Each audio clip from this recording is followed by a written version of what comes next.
दोस्तों, इस बात से तो सभी वाकिफ हैं कि इस सृष्टि के रचयिता त्रिदेव यानी भगवान विष्णु, भगवान शिव और ब्रह्मा जी हैं। परंतु क्या आप यह बात जानते हैं कि इन त्रिदेवों की उत्पत्ति किस प्रकार से हुई और इन त्रिदेवों की उत्पत्ति से पहले इस ब्रह्मांड में कौन रहता था? और अगर आपको नहीं पता तो इस वीडियो के अंत तक जरूर बने रहिए। तो नमस्कार दोस्तों, और स्वागत है आपका हमारे चैनल में, जिसमें कि आज हम आपको बताने वाले हैं कि ब्रह्मा, विष्णु और भगवान शिव की उत्पत्ति से पहले इस ब्रह्मांड का पालनकर्ता कौन था और किस प्रकार से उन्होंने पूरी सृष्टि को रचाने के लिए इन त्रिदेवों को उत्पन्न किया था। तो करते हैं वीडियो की शुरुआत। दोस्तों, आपने आज तक यही सुना होगा कि ब्रह्मा जी इस सृष्टि के रचयिता और भगवान विष्णु पालनकर्ता और भगवान शिव संहार करता है।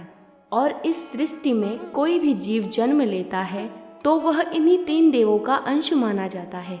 परंतु भले ही इस सृष्टि की रचना इन तीन देवों ने किया हो, परंतु क्या आप जानते हैं कि इन त्रिदेवों को अस्तित्व में लाने वाली स्वयं ब्रह्म शक्ति थी।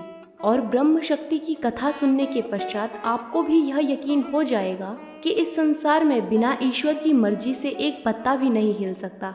और यहाँ तक कि ब्रह्मा, विष्णु और महेश भी उन्हीं की रचना है। और यहाँ ब्रह्म शक्ति का मतलब ब्रह्मा जी से नहीं है, क्योंकि स्वयं ब्रह्मा जी भी ब्रह्म शक्ति की ही रचना है। और इसी ब्रह्म शक्ति ने सबसे पहले इस ब्रह्मांड की रचना की। और यह माना जाता है कि आकाश उनका मस्तक है और यह पृथ्वी उनका मध्य भाग और पाताल लोक उनके चरण हैं। और जब ब्रह्म शक्ति ने ब्रह्मांड की रचना की तो उसके पश्चात सर्वप्रथम त्रिदेवी की रचना की, महाकाली, महालक्ष्मी और महासरस्वती। तब ब्रह्म शक्ति ने तीनों देवियों को बताया कि किस प्रकार इस सृष्टि का निर्माण करना है। और सृष्टि के निर्माण के लिए नारी और पुरुष दोनों का होना अनिवार्य है। इसीलिए माँ शक्ति ने त्रिदेवों की रचना की। उन्होंने सबसे पहले श्री विष्णु की रचना की और भगवान विष्णु के नाभि कमल से ब्रह्मा जी उत्पन्न हुए। फिर उसके पश्चात ब्रह्म शक्ति ने भगवान शिव को उत्पन्न किया। तब ब्रह्म शक्ति ने त्रिदेवों को बताया कि ब्रह्मा जी इस सृष्टि के रचनाकार रहेंगे और उनके साथ उनकी पत्नी महासरस्वती मिलकर यह कार्य संपन्न करेंगे। और विष्णु अपनी पत्नी महालक्ष्मी के साथ इस संसार के पालन करता होंगे और भगवान शिव इस संसार का संहार करेंगे और उनकी पत्नी महाकाली होंगी। तब ब्रह्म शक्ति ने बताया कि मेरी ही इच्छा के अनुसार ही कोई शिशु अपनी माता के गर्भ में आएगा और मेरी ही कृपा से वह सांस ले पाएगा। और जब वह इस संसार में आएगा, बाहर की दुनिया देखेगा, तो मैं ही उसे संसार को देखने और समझने की शक्ति दूंगी।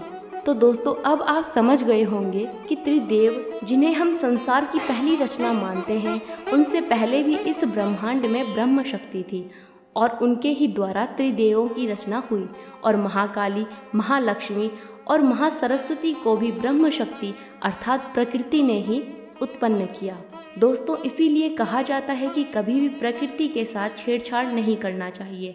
और अगर कहीं भी मनुष्य, जैसे आजकल जंगलों में आग लगाकर प्रकृति के साथ छेड़छाड़ करते हैं, तो उसका खामियाजा फिर मनुष्यों को ही किसी प्राकृतिक आपदा की वजह से भुगतना पड़ता है। तो दोस्तों, आज की जानकारी आपको कैसी लगी हमें कमेंट करके ज़रूर बताएं। साथ ही साथ हमारा चैनल सब्सक्राइब करें और अगर वीडियो अच्छी लगी हो तो ज़्यादा से ज़्यादा शेयर करें। और अगर आप यह वीडियो फेसबुक पर देख रहे हैं तो हमारा फेसबुक पेज लाइक और फॉलो अवश्य करें। धन्यवाद।